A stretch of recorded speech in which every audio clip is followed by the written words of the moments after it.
السلام علیکم ناظرین اور سامعین. امام علی علیہ السلام فرما رہے ہیں کہ میرا جی چاہتا ہے تمہارے جیسے 10 دے کے اس کا ایک لے لوں، اس کا یعنی حاکم شام کا. یہ حدیث اپنے آپ میں بہت زیادہ حیران کر دینے والی ہے. اس سے ہمیں یہ پتہ چلتا ہے کہ امام علی علیہ السلام اپنے کئی ایسے صحابی تھے جن سے راضی نہیں تھے، کیونکہ جب بھی امام ان کو جنگ کے لیے کہتے تو وہ یہ کہہ کے ٹال دیتے کہ بہت گرمی ہے، بہت دھوپ ہے. سردی میں کہے تو وہ یہ کہتے کہ بہت سردی ہے اور اب ابھی ہم سے نہیں ہوگا. تو اس سے پتہ یہ چلتا ہے کہ کبھی بھی یہ صحابی جنگ کے لیے، اسلام کی دفاع کے لیے آمادہ نہیں ہوتے. لیکن امام حسین علیہ السلام کے وہ صحابی تھے جنہوں نے نہ اپنے بھوک کی پرواہ کی، نہ پیاس کی، نہ گرمی کی، نہ دھوپ کی شدت کی. آئیے ہم جانیں گے ان جوار اہل بیت علیہ السلام کو اور زیادہ قریب سے، اور ہماری اس میں مدد کریں گی ذاکرہ تفسیر آپا. السلام علیکم. علیکم السلام. آپا بہت بہت شکریہ، آپ نے ہمیں وقت دیا اور اس ٹاپک پہ ہم بات کریں گے. بہت سے لوگوں نے امام حسین کے اور دیگر بہت سارے صحابیوں کے بارے میں ڈسکس کیا ہے، لیکن سب سے پہلے میں آپ سے جاننا چاہوں گی کہ صحابی کی تعریف کیا ہے، کیا ہوتے ہیں صحابی؟ اعوذ باللہ من الشیطان الرجیم، بسم اللہ الرحمن الرحیم، وبہ نستعین وہو خیر وناصر ومعین، یا صاحب الزمان ادرکنا ولا تحلکنا بحق جدتک الزہرا سلام اللہ علیہا. صحابی اگر ہم اور آپ دیکھنے جائیں تو لغت میں اگر اس کا معنی ہم دیکھیں گے تو دیکھ لینا، دیدار کر لینا، یا بزم میں ایک بار بیٹھ جانا. اچھا.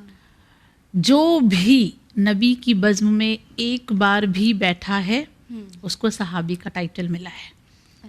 جس نے بھی نبی کا ایک بار دیدار کیا ہے یا نبی کی بزم میں بیٹھا ہے، ایون اگر وہ نابینا ہے، اس نے نہیں بھی دیکھا ہے نبی کو اور وہ نبی کی بزم میں بیٹھا ہے، کلام بھی نہیں کیا ہے، اسے بھی صحابی کہا گیا.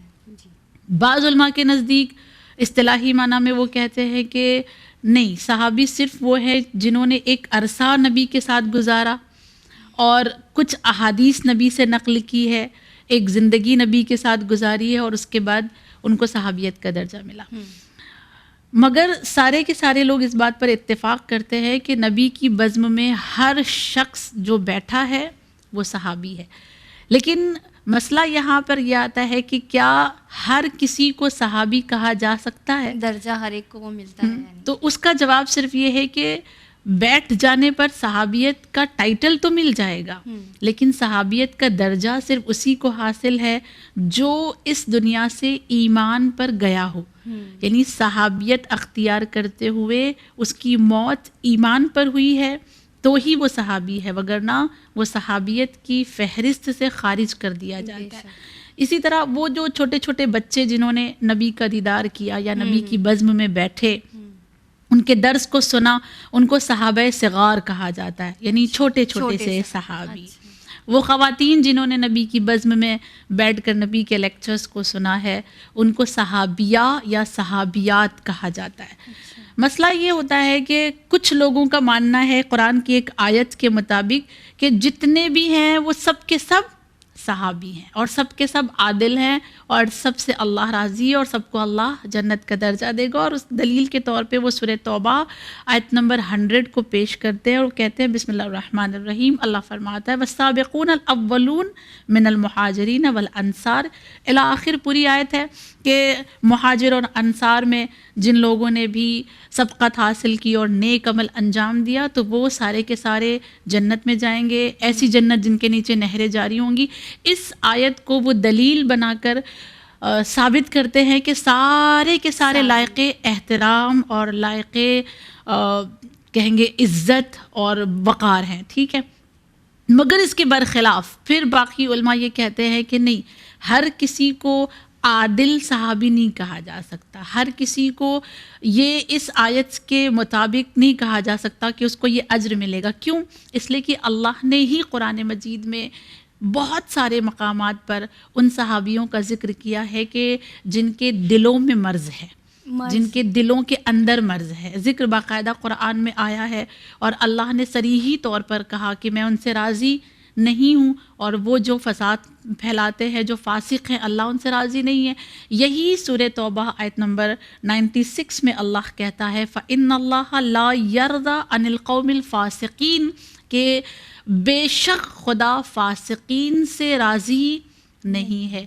چہ جائے کہ وہ نبی کی بزم میں بیٹھے ہوں، وہ نبی کے ساتھ زندگی گزار رہے ہوں، انہوں نے نبی کی صحبت اختیار کی ہو، نبی کی احادیث کو نقل کیا ہو، لیکن اگر وہ فساد کا باعث بنے ہیں، وہ فاسق ہیں، تو کسی صورت اللہ ان سے راضی نہیں ہے، اور جب اللہ ان سے راضی نہیں ہے تو پھر صحابیت کا درجہ بھی انہیں نہیں دیا جا سکتا۔ آج تک ہم یہ سمجھتے تھے کہ صحابی مطلب دوست ہوتا ہے، بٹ ابھی اب پتہ چل رہا ہے کہ جو صرف بز میں بیٹھے ہوں یا دیدار کیا ہو لیکن ساتھ میں ایمان پر رہے ہوں، ایمان پر ان کا مر جانا بہت زیادہ شرط ہے کہ ایمان ان کا باقی رہا ہو آخری وقت تک۔ جی، اب جیسے رسول خدا صلی اللہ علیہ وسلم کے صحابی ملتے تھے، جناب ابو ذر غفاری، جناب سلمان فارسی جن کو خیر سلمان محمدی کہتے ہیں، امام علی علیہ السلام کے خصوصی صحابی ملتے ہیں، مالک اشتر اور میثم تمار۔ جی، کیا امام حسین علیہ السلام کے اس طرح سے کوئی خصوصی صحابی ملتے ہیں جو آپ کے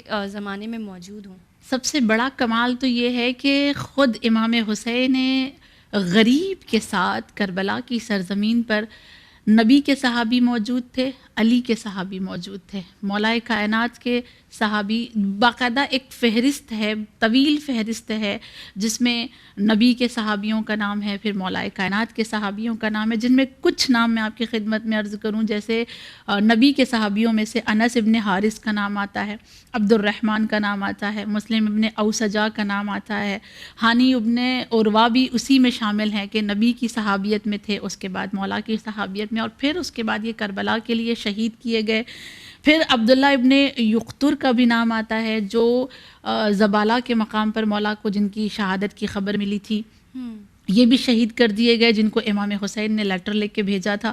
اس کے علاوہ جب ہم بات کرتے ہیں مولا کائنات کے صحابیوں کی، تو وہ ان میں سے بھی لوگ موجود تھے کربلا کی سرزمین پر، جن میں سب سے پہلا نام آتا ہے ابو سمامہ کا، پھر ایک نام آتا ہے حبیب ابن مظاہر کا، پھر ایک نام آتا ہے عمار ابن ابی سلامہ کا۔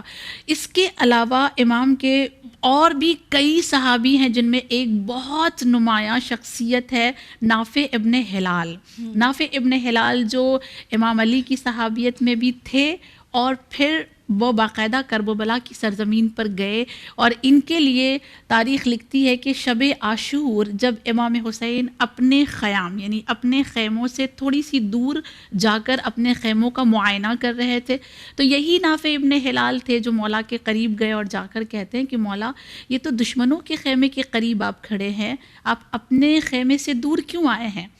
مجھے ڈر ہو رہا ہے کہ کہیں کوئی چھپ کر آپ پر وار نہ کر دے۔ امام نے جواب دیا، میں دور اس لیے آیا ہوں تاکہ میں اپنے خیموں کا معائنہ کر کے یہ دیکھ سکوں کہ ظالموں کے لیے کوئی ایسی جگہ تو نہیں ہے جہاں سے وہ چھپ کر میرے خیمے پر یا خواتین جو خیمے میں ہیں ان پر حملہ کر دے۔ اس کے بعد امام نے بڑی حسرت سے نافع ابن ہلال کو دیکھا، اور نافع ابن ہلال کو حسرت سے دیکھ کر مولا عرض کرتے ہیں، نافع وہ پہاڑ تمہیں دکھائی دے رہا ہے؟ مولا دکھائی دے رہا ہے۔ کب وہ پہاڑ پر چمکتے ہوئے ستارے اور اس کی روشنی اور وہ چاند کی چاندنی تمہیں نظر آ رہی ہے؟ کہا مولا نظر آ رہی ہے، چاند نکلا ہوا تھا کیونکہ 9 تاریخ ہے۔ مولا نظر آ رہی ہے۔ نافع کیا تمہارا دل نہیں کر رہا ہے کہ تم کل شہادت کا دن ہے، تم ان پہاڑیوں کے پیچھے جا کر اپنی جان بچا لو، تم اپنے آپ کو محفوظ کر لو؟ نافع ابن ہلال جواب دیتا ہے، ابا عبداللہ الحسین، میں آپ کی قسم کھا کے کہتا ہوں کہ میرے پاس ایک گھوڑا ہے اور ایک تلوار ہے، جب تک میری تلوار ٹوٹ نہیں جاتی اور جب تک میرا گھوڑا تھک نہیں جاتا میں آپ کا ساتھ دیتا رہوں گا، اور میں آپ کا ساتھ چھوڑ کر جانے والا نہیں ہوں۔ یہ وہ انصار ہے جس پر امام فخر کر کے کہتے ہیں کہ جیسے مجھے ملے ویسے تو بابا کو بھی نہیں ملے۔ جیسا آپ نے کہا کہ امیر المومنین کو اس بات کا درد تھا اور یہ کہتے تھے کہ میں اپنے 10 دے کر اس کے جیسا ایک لے لوں، ہے نا، تو یہ کتنی درد والی بات ہے مولا کائنات کے لیے، اور کتنی خوش نصیبی ہے امام حسین کے لیے کہ ان کو ایسے صحابی ملے۔ اور پھر اس میں ایک نام بہت نمایاں ہے جس کا ذکر صحابیت میں تو شاید نہیں ہو سکے گا، لیکن چونکہ چاہنے والے ہیں عزیز، جناب جون ہم، جناب ابو ذر کے غلام تھے، مولا کائنات نے خریدا تھا، خرید کر آزاد کر دیا تھا. یہ اس دور کے ہیں، جناب ابو ذر غفاری کے دور کے ہیں، اور اس وقت امام علی نے ان